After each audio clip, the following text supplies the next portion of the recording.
Okay, ಅಂದರೆ ಪ್ರಾಮಾಣಿಕತೆ ಇರೋಲ್ಲ ನಮ್ಮಲ್ಲಿ. ಪ್ರಾಮಾಣಿಕತೆ ಇಲ್ಲದ ಶಾಸ್ತ್ರ ಬೇಡ, ಅದು ಖಂಡಿತ ಬೇಡ. ಅದನ್ನು ಸಮುದ್ರಕ್ಕೆ ಹಾಕಿ. ನಮಗೆ ಮುಖ್ಯ ಬೇಕಾಗಿರೋದು ಆರ್ಜವಂ, ಅಂದರೆ ಸ್ಟ್ರೈಟ್ ಫಾರ್ವರ್ಡ್ನೆಸ್. ಕೃಷ್ಣ ಇದನ್ನೆಲ್ಲ ಎಷ್ಟು ಅದ್ಭುತವಾಗಿ ಹೇಳ್ತಾನೆ.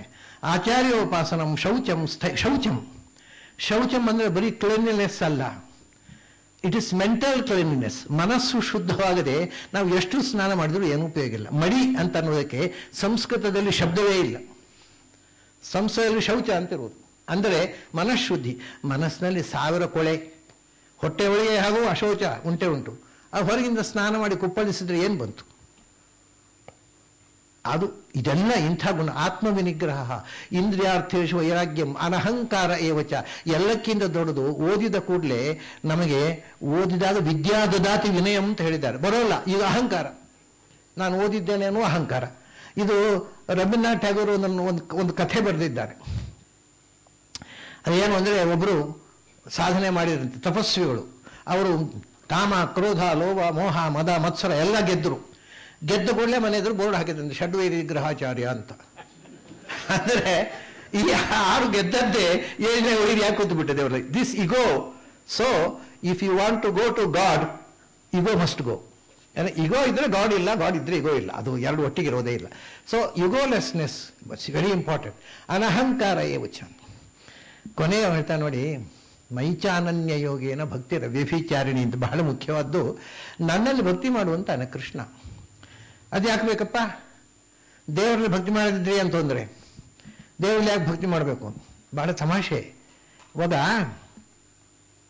ಈ ದೇವರನ್ನ ಭಕ್ತಿ ಮಾಡುವುದು ಯಾಕೆ ಅಂತ ಅನ್ನೋದಕ್ಕೆ ಇವರಲ್ಲಿ ಒಂದು ಕ್ರೂಸಿಫಿಕ್ಷನ್ ಉಂಟಲ್ಲ, ಕ್ರಾಸ್ ಅಂತಂದರೆ ಈ ಗೆರೆ ಉಂಟಲ್ಲ, ಅಡ್ಡಗೆರೆ, ಹೊರಿಸಾಂಟಲ್ ಲೈನು, ಅದು ನಮಗೆ ಸೋಷಿಯಲ್ ರಿಲೇಶನ್ಶಿಪ್ ಅನ್ನು ರಿಪ್ರೆಸೆಂಟ್ ಮಾಡುತ್ತೆ. Vertical line the relationship between my self and god. So ಇದು ಎರಡೂ ಇದ್ದರೆ ಪ್ಲಸ್.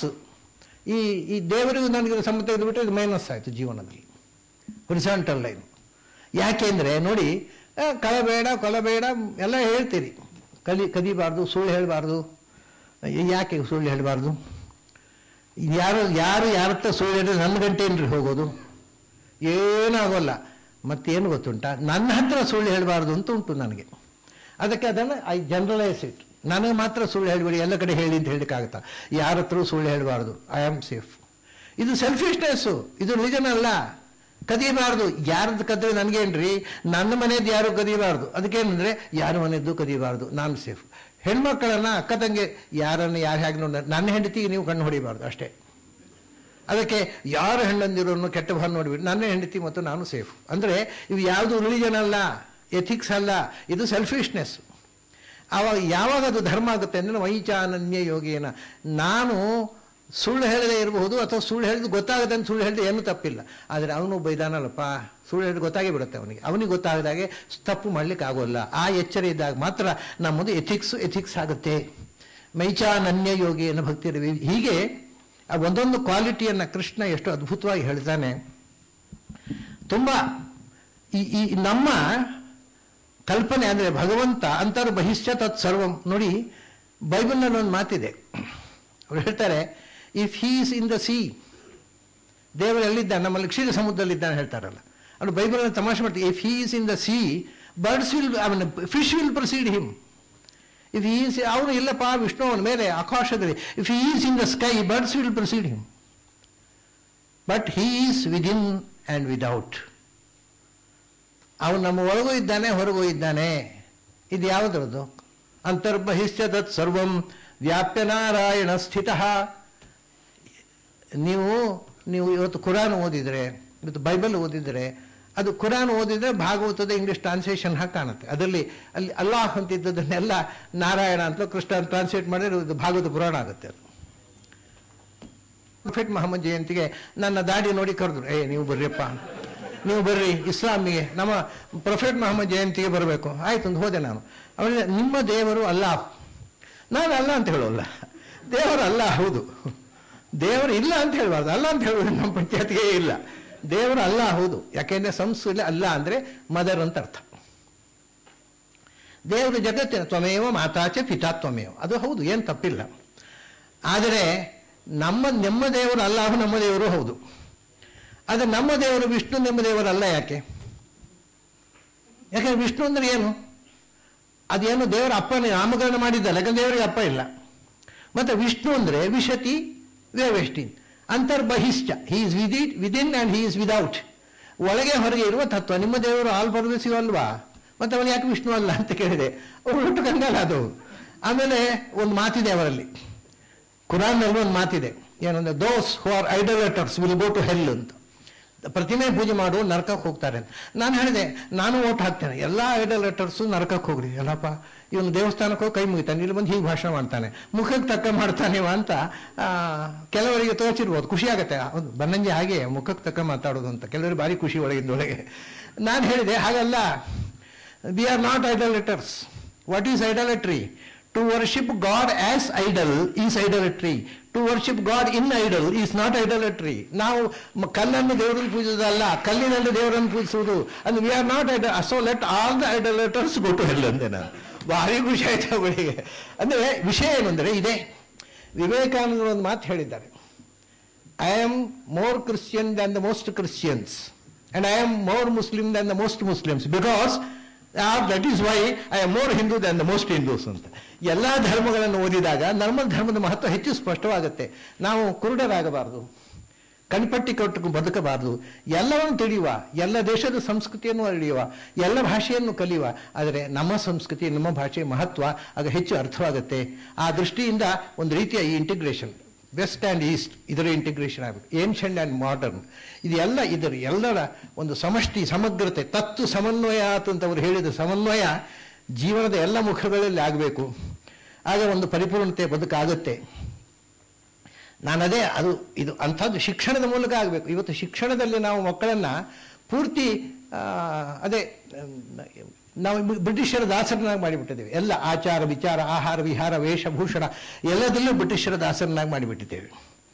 ಅದನ್ನು ತೆಗೆದು ಅವ್ರನ್ನ ಮತ್ತೆ ಇಂಡಿಯನ್ಸ್, ಅವನು ಆರ್ಥರ್ ಎಬಲೋನ್ ಈ ಮಾತನ್ನು ಹೇಳ್ತಾನೆ, ಇಂಡಿಯನ್ಸ್ ಹ್ಯಾವ್ ಬಿಕಮ್ ಮಾನಸಪುತ್ರಾಸ್ of English. First they must become Indians, then only swaraj becomes meaningful ಅಂತ. ಈ ದೃಷ್ಟಿಯಿಂದ ನಾವು ನಮ್ಮ ಮಕ್ಕಳನ್ನು ತರಬೇತಿ ಮಾಡಬೇಕು. ಅವರಿಗೆ ನಮ್ಮ ದೇಶದ ಸಂಸ್ಕೃತಿಯ ಪರಿಚಯದಿಂದ ಅದರ ಜೊತೆಗೆ ಅಭಿಮಾನದಿಂದ ಅವ್ರು ಬೆಳಿಬೇಕು. ಅಂಥ ವಾತಾವರಣ ಇವತ್ತು ನೀವು ಶಾಲೆ ಶುರು ಮಾಡಿದ್ರೆ ನಾಳೆ ಆಗೋಲ್ಲ.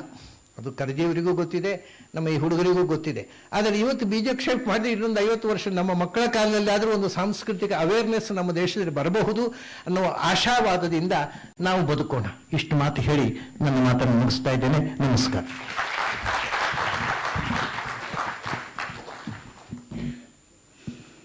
ಆಚಾರ್ಯರ ಮಾತೆ ಸಮ. ತುಂಬ ಚೆನ್ನಾಗಿ ಇಡೀ ನಮ್ಮ ಸಮನ್ವಯದ ಶಿಕ್ಷಣ, ಸಮಗ್ರ ಶಿಕ್ಷಣದ ಒಂದು ದರ್ಶನವನ್ನು ಕೊಟ್ಟಿದ್ದಾರೆ. ಮೊದಲು ಹೇಳಿದರು, ಇದು ನಾನು ಯಾವ ದೇಶದಲ್ಲಿ ಇದ್ದೀನಿ ಗೊತ್ತಾಗ್ತಿರ್ಲಿಲ್ಲ ಮೊದಲು ಅಂತ ಬೆಳಗ್ಗೆ ಶುರು ಆದಾಗ. ಕಾರಣ ಇಷ್ಟೇ, ಯಾಕೆ ಅನ್ಕೊಂಡಿದ್ದು ಅಂದರೆ ಕೆಲವರು ಕನ್ನಡ ಬರದೇ ಇದ್ದವರು ಇದ್ದಾರೆ, ಸ್ವಲ್ಪ ಪರಿಚಯ ಆಗಲಿ ಅಂತ ಅನ್ನೋ ದೃಷ್ಟಿಯಿಂದ ಮಾಡಿದ್ದು.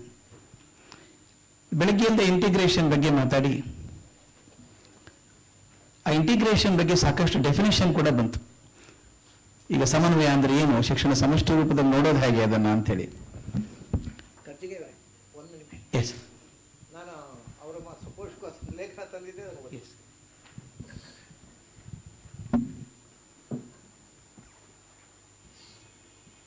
ನಮ್ಮ ರಾಜೇಂದ್ರಜಿ ಏನ್ ಹೇಳ್ತಾರೆ ಅದನ್ನು ಒಬ್ಬರು ಕನ್ನಡ ಲೇಖಕರು ಬರೆದಿದ್ದಾರೆ. Same thing. ಅದ್ರಲ್ಲಿ ಮದನ್ ಮೋಹನ್ ಮಾಲ್ವೀಯರ ಹೆಸರನ್ನು ಕೂಡ ಉಲ್ಲೇಖ ಮಾಡಿದ್ದಾರೆ. ಅವನು ಹೇಳ್ತಾರೆ ನೋಡಿ, ಗಂಗೆ ತನ್ನ ಎಂದಿನ ಲಾಸ್ಯದ ಹರಿವನ್ನು ಸಮಾಪ್ತಗೊಳಿಸಿದ್ದಾಳೆ, ಜನರ ಯಂತ್ರಗಳಿಂದ ಬಂದಿಯಾಗಿದ್ದಾಳೆ, ನಿಂತ ಚದುರಿದ ಗಂಗೆಯಾಗಿದ್ದಾಳೆ, ಖೆಡ್ಡಾದಲ್ಲಿ ಬಿದ್ದ ಆನೆ ಗೀಳಿಡುತ್ತಿದೆ. ಆದರೆ ಗಂಗೆ ಅಂಕುಶ ಹಿಡಿದ ಇಂಜಿನಿಯರುಗಳ ಅಣತಿಯನ್ನಷ್ಟೇ ಪಾಲಿಸುವ ದೌರ್ಭಾಗ್ಯವನ್ನು ಬಿಟ್ಟು ನಿಟ್ಟುಸಿರು ಬಿಡುತ್ತಿದ್ದಾಳೆ. ಏನ್ ಚೆನ್ನಾಗಿ ಬಂದಿದ್ದಾರೆ ನೋಡಿ. ದೇವರ ದೇವ ಶಿವ ಜಟೆಯಿಂದ ಗಂಗೆಯನ್ನು ಬಂಧಿಸಿದರೆ ಬಿಡಿಸಲು ಭಗೀರಥನಿದ್ದ. ಈಗ ಈ ಭಗೀರಥ ಇದ್ದಾರೆ, ಓಲೈಸಲು ಅವನ ತಪಸ್ಸಿತ್ತು. ಗಂಗೆ ಭಾಗೀರಥಿಯಾಗಿ ಧುಮುಕಿ ಬರಲು ಸಾಧ್ಯವಾಗಿತ್ತು. ಕಾಮನೆಗಳ ದಾಸ ಮನುಷ್ಯ ಗಂಗೆಯನ್ನು ಬಂಧಿಸಿದರೆ ಮಾತ್ರ ಬಿಡಿಸಲು ಯಾರೂ ಇಲ್ಲ. ಇದು ಒಂದು. ಆಮೇಲೆ ನೋಡಿ ಅವ್ರು ಎಷ್ಟು ಪರಿಣಾಮಕಾರಿ ಹೇಳ್ತಾರೆ. ತೆಹರಿ ವಿದ್ಯುತ್ ಯೋಜನೆ ಇದ್ದ ಜನರ ಜೀವನವನ್ನು ಬದಲಾಯಿಸಿದ್ದಲ್ಲ, ಹೊಸ ಜನರನ್ನು ಬರಮಾಡಿಕೊಂಡು ಸ್ಥಳೀಯರನ್ನು ಹೊರಬಿದ್ದಬ್ಬಿದ್ದು. ಆದ್ದರಿಂದ ಪೌಡಿ ಗರ್ವಾಲ್ ಪ್ರದೇಶದಲ್ಲಿ ಅಂಗಡಿ ವಹಿವಾಟುಗಳನ್ನು ನೋಡಿಕೊಳ್ಳುವವರು, ಸರಣಿ ಹೋಟೆಲ್ ವ್ಯವಹಾರಸ್ಥರು, ಸಂಪರ್ಕ ಸಾಧನಗಳ ಒಡೆಯರು, ಯೋಜನೆಯ ಕರ್ಮಚಾರಿಗಳು, ವಾಣಿಜ್ಯ, ಬ್ಯಾಂಕು, ಪೋಸ್ಟ್ ಆಫೀಸು, ತಂತಿ ಇಲಾಖೆ ನೌಕರು ಎಲ್ಲರೂ ಪರಸ್ಥಳೀಯರು. ತಾವು ಹುಟ್ಟಿ ಬೆಳೆದ ಊರುಗಳ ರೀತಿ ರಿವಾಜುಗಳನ್ನು ಇಲ್ಲಿಯೂ ಸ್ಥಾಪಿಸುವ ಜನರು. ಈ ಪ್ರದೇಶವನ್ನು ಇದೊಂದು ಪಹಾಡಿ ಭೂಮಿಯೇ ಎಂದು ಸಂದೇಹಿಸುವಂತೆ ಮಾಡಿದ್ದಾರೆ. ಇಲ್ಲಿನ ಭಾಷೆ, ವ್ಯವಹಾರ ಯಾವುದೂ ಸ್ಥಳೀಯವಲ್ಲ, ಅಮದಾದತ್ತು. ಇವರಾರು ರಸ್ತೆ ಬದಿಯ ಪ್ರಾಚೀನ ಗಂಗಾ ನದಿ ಗುಡಿಗೆ ನಮಿಸುವವರಲ್ಲ, ಚಪ್ಪಲಿ ಕಳಚಿ ಗಂಗಾ ಸೇತುವೆಯನ್ನು ದಾಟುವವರೂ ಅಲ್ಲ. ವ್ಯವಹಾರದಲ್ಲಿ ಪ್ರಾಮಾಣಿಕತೆ, ಸರಳತನಕ್ಕೆ, ಸಹಜ ಶಾಂತ ಪ್ರವೃತ್ತಿಗೆ ಹೆಸರಾದ ಪಹಾಡಿಗಳು ಹೊಸ ಪಟ್ಟಣಗಳಲ್ಲಿ ಕಾಣಬರುವುದಿಲ್ಲ. ಹೀಗಾಗಿದೆ ಇವತ್ತಿನ ಪರಿಸ್ಥಿತಿ ಅಂತ ತುಂಬ ಅದ್ಭುತವಾಗಿ ಬರೆದಿದ್ದಾರೆ.